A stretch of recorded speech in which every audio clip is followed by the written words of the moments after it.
Guys कैसे हैं आप लोग। आशा करते हो आप सब बहुत अच्छे होंगे, एकदम तैयारी जम सम के चल रहा होगा। देखो सिंपल सा बात है, अभी 2023 मतलब जनवरी अब खत्म होने वाला है। खत्म होने मतलब कुछ दिन और 2 4 5 दिन 6 दिन बचा हुआ है, तो अब समझिए खत्म ही हो गया। मतलब सिंपल सा बात है। और वैकेंसी जो आने लगता है ना, मतलब जुलाई अगस्त से आपका सारा एग्जाम लगभग अब एक ना, मतलब बैंकिंग का मैं सिर्फ बात कर रहा हूँ, जो कि मतलब एकदम शुरू हो जाएगा। देखिए आपका क्या तरीका होना चाहिए, सिंपल सा बात है, क्योंकि ये वैकेंसी सालों साल आता है। बहुत सारे ऐसे कैंडिडेट है जो कि मतलब सालों सालों से एकदम तैयारी कर रहे हैं, लेकिन फिर भी उनका नहीं हो रहा है। आखिर उनको अपना गलती नहीं पता होता है कि आखिर मेरा हो क्यों नहीं रहा है। देखो सिंपल सा बात है, अगर वैकेंसी 2000 आ रहा है ना, तो मतलब जो फाइनल होगा ना 2000 का ही होगा, लेकिन जो फॉर्म फिल किया जाता है ना, लाखों लाख में एकदम भरा जाता है। तो क्या सबका तो नहीं ना हो सकता है। देखिए तो आपके अंदर क्या ऐसा है, आपके अंदर क्या वो क्षमता है, आप क्यों सबसे हटके अलग आपको होना है ना, ताकि आपका एकदम पूरा फाइनल हो जाए, क्लियर हो जाए। सिंपल सा देखो तरीका थोड़ा सा आपको हटके अपनाना पड़ेगा ना। पहले वाला समय ये नहीं रहा कि हाँ मेरे पास ये नहीं है वो नहीं है। ये सिंपल सा बात है, आपको सबसे पहली बात ना, बहुत सारे जगह पे ऑफलाइन तैयारी कराया जाता है, वहां पे आपको जाने का कोई जरूरत है ही नहीं। ऑफलाइन मॉक वगैरह आपको कुछ नहीं देना। देखो सिंपल सा बात है, जब एग्जाम ऑनलाइन हो रहा है ना, तो ऑफलाइन करने का कहीं कोई तुक बनता ही नहीं बनता है ना। आपको क्या करना है, कोई भी एग्जाम का तैयारी कर रहे हैं, जैसे बहुत सारे ऐसे कैंडिडेट होते हैं जो कि सिर्फ स्पेशली आरआरबी का ही एग्जाम मतलब प्रेफर करते हैं, क्योंकि इंग्लिश के चलते है ना। लेकिन बहुत ऐसा होता है कि हाँ जैसे सब कोई भी एग्जाम आएगा तो बैंक का देंगे, कोई दिक्कत वाला बात नहीं है। देखो तो ये तो आपके अपने क्षमता के ऊपर डिपेंड करता है।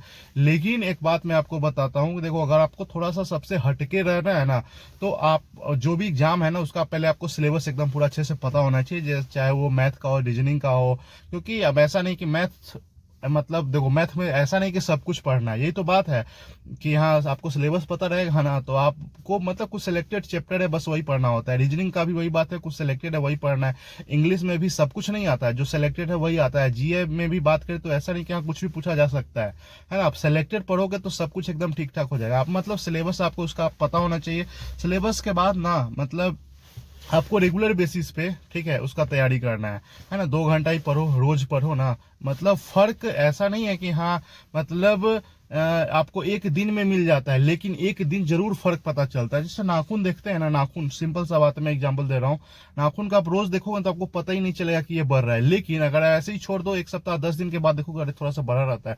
सेम प्रोग्रेस जो होता है ना ऐसे ही होता है। मतलब नाखून के समान ही प्रोग्रेस भी बढ़ना शुरू हो जाता है, लेकिन एक दिन ऐसा आता है ना कि प्रोग्रेस हो गया रहता है, आपको पता मतलब देखने में नहीं चलेगा, लेकिन अगर आप सही ढंग से करते हो तो आपको एकदम हो गया रहता है। तो आपको अपना सिलेबस पता होना चाहिए, अपना डेली स्टडी प्लान आपको बनाना है, बेस्ट से बेस्ट अपना रिसोर्स जो हो उसको आपको फॉलो करना है। सिंपल सा बात है, जैसे मॉक वगैरह है ना, जैसे अगर मान लीजिए जैसे मैथ का बात करते हैं स्पेशली, तो आपको क्या करना है, जितना भी उसमें चैप्टर आ रहा है ना, सारा चैप्टर पे अपने ऊपर सब, अभी स्टार्टिंग वाला फेज है, अभी जनवरी अभी खत्म होने वाला है, स्टार्टिंग वाले फेज में उसके ऊपर आपको अपना कमांड कर लेना। मतलब चैप्टर बाई चैप्टर एकदम पूरा, अभी से मॉक देने का कहीं कोई जरूरत है ही नहीं, है ना। एक दो दे करके चेक कर सकते हैं कि आपको मतलब कहाँ पे आप स्टेबल हो रहे हो, है ना। उसके बाद आपको क्या करना है, मतलब चैप्टर वाइज एकदम पूरा अपना स्ट्रॉन्ग बना लेना, ताकि इसका फायदा आपको मेंस में मिलेगा, है ना। रीजनिंग में भी वही करना है, जैसे सिलॉक्स हो गया, इनक्वलिटी हो गया, पजल हो गया, कैसे सॉल्व करना नहीं करना, ये सब एकदम पूरा अच्छे से सीख लेना है। इंग्लिश का भी वही करना है ना। जैसे चैप्टर वाइज एकदम पूरा अच्छे से जो जो आपको टॉपिक है ना, टॉपिक वाइज सीधा सर्च करो सब देखना है। ऐसा नहीं कि हाँ बहुत सारे चैनल पे हजारों की संख्या में आजकल चैनल हो गया, सब जगह सीधा करवाया जा रहा है, तो वहां पे आपको देख के अपना क्यों बर्बाद करना। बहुत सारे बच्चे इसी में कंफ्यूज हो जाते हैं, है ना। आपको जो जरूरी है ना बस उसका, उस टॉपिक का, जैसे आपको सिलॉक्स नहीं आता, इनइक्वलिटी नहीं आता है, जैसे मैथ में डायरेक्ट क्या बोलते हैं, एक्शन कह रहे हो, मैथ में थोड़ी ना होता है, मतलब जैसे टाइम एंड वर्क हो गया, ये सब नहीं आता है, तो सिर्फ टाइम एंड वर्क सीखो और बेसिक से लेकर हाई तक एकदम पूरा अच्छे से उसका प्रैक्टिस कर लो, ताकि आगे कहीं कोई दिक्कत होने वाला बात ना रहे, ठीक है। और इसका तैयारी अभी से ही करोगे तो 2 3 मंथ में आपका पूरा बेसिक स्ट्रांग हो जाएगा ना, तो आगे वाला जैसे ही, तब उसके बाद ना मतलब 2 3 मंथ में ना एकदम आपका बेसिक ये करो, और डेली क्विज वगैरह लगाते रहो। इससे क्या होगा ना, आपका परफॉर्मेंस एकदम पूरा सही हो जाएगा, है ना। और उसके बाद जैसे जब एग्जाम का समय आएगा, फॉर्म वगैरह जब फिल होना हो जाएगा ना, फिल हो जाएगा, उसके बाद आप क्या कर सकते हैं, तब आप मौका लगाइए, और सिंपल सा बात है तब आप दीजिए, ठीक है। तो ये चीज आपको ध्यान में रखना है। उसके बाद ना मतलब सिंपल सा बात है, जितना भी सेक्शन है ना, बहुत सारे क्या करता है ना बच्चा कि मैथ रीजनिंग का खूब प्रैक्टिस करता है, ठीक है, इंग्लिश का करता ही नहीं करता है, हो जाएगा हो जाएगा हो जाएगा। होता है क्या है ना कि देखो सिंपल सा बात है, आपको अगर बैंक एग्जाम क्वालिफाई करना है ना तो सारा सेक्शन पे आपको इक्वली ध्यान देना है, कहीं कोई दिक्कत वाला बात ही नहीं होगा। तो पता चला कि वही क्योंकि एग्जाम में जब भी अटेम्प्ट लेते हैं ना, हाँ आरआरबी का जिनको करना है उनको भाई मैथ रीजनिंग ठीक है, लेकिन जो ऐसे सारे एग्जाम का करते हैं ना तो उसके लिए इंग्लिश जितना मैथ रीजनिंग का करते हैं ना उतना इंग्लिश का भी आपको एकदम करना है। इससे क्या होगा ना कि आपका स्कोर सीधा डेवलप होगा। कई बार तो इसीलिए ना होता है कि अटेम्प्ट कर दिया कितना तो 80, उसमें रीजनिंग भी 30 को अटेम्प्ट रहता है, मार्क्स आता है 10 को। तो यही बात है कि रीजनिंग ये क्या बोलते हैं इंग्लिश का प्रैक्टिस नहीं होता है ना, तो उसी के चलते ऐसा होता है। तो ये चीज हमेशा आपको ध्यान में रखना।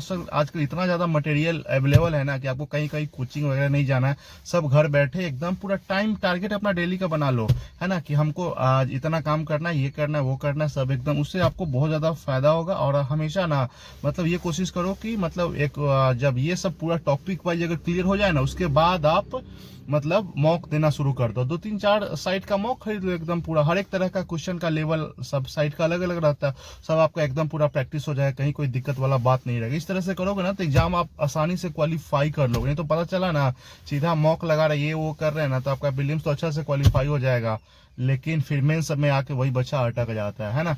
जीए का बात करें तो जीए भी कई लोग क्या करता है ना कि अरे जीए तो प्रीलिम्स में नहीं आता है तो क्यों हम पढ़े, है ना, और मेंस का समय आता है ना जब प्रीलिम्स का रिजल्ट आ जाता है तो 10 दिन समय बचा रहता है, उस समय जाता है तैयारी करने तो नहीं हो पाता है। आजकल देख ही रहे हो जीए का क्या हाल है, कहाँ से पूछता है वो पल्ले ही नहीं पड़ता है ना। तो इसीलिए डे 1 से ही बहुत सारे देखिए जिनको पढ़ने का आदत है जीए वो तो ठीक है, जिनको पढ़ने का आदत नहीं है ना डे 1 से ही आप कोशिश कीजिए हाँ एकदम पूरा पढ़ने का एकदम। अगर समझ में नहीं आता तो कुछ 2-4-10 गो वीडियो वगैरह देखिए ताकि कैसे पढ़ना है नहीं करना है, मतलब थोड़ा सा हैबिट डेवलप करने के लिए डे 1 से ही मतलब पीटी मेंस इंटरव्यू डे 1 से ही आप शुभारंभ कीजिए ना, एकदम पूरा एकदम आपका 100% होगा ही होगा, होता भी उसी का है ना।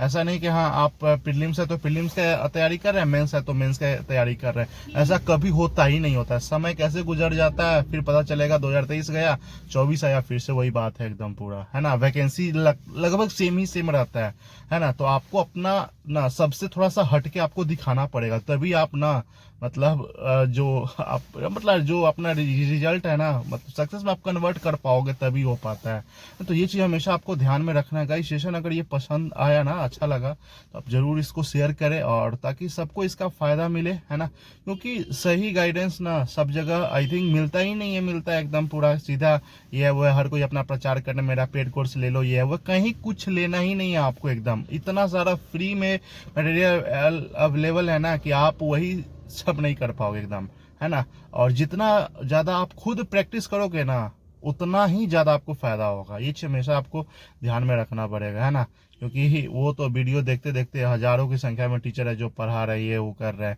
आप अपना देखो कि आपको क्या नहीं आता है ना, आप उसके अकॉर्डिंग तैयारी करो, फिर देखना आपका तैयारी एकदम चार चांद लग जाएगा। चलिए बाय बाय, टेक केयर।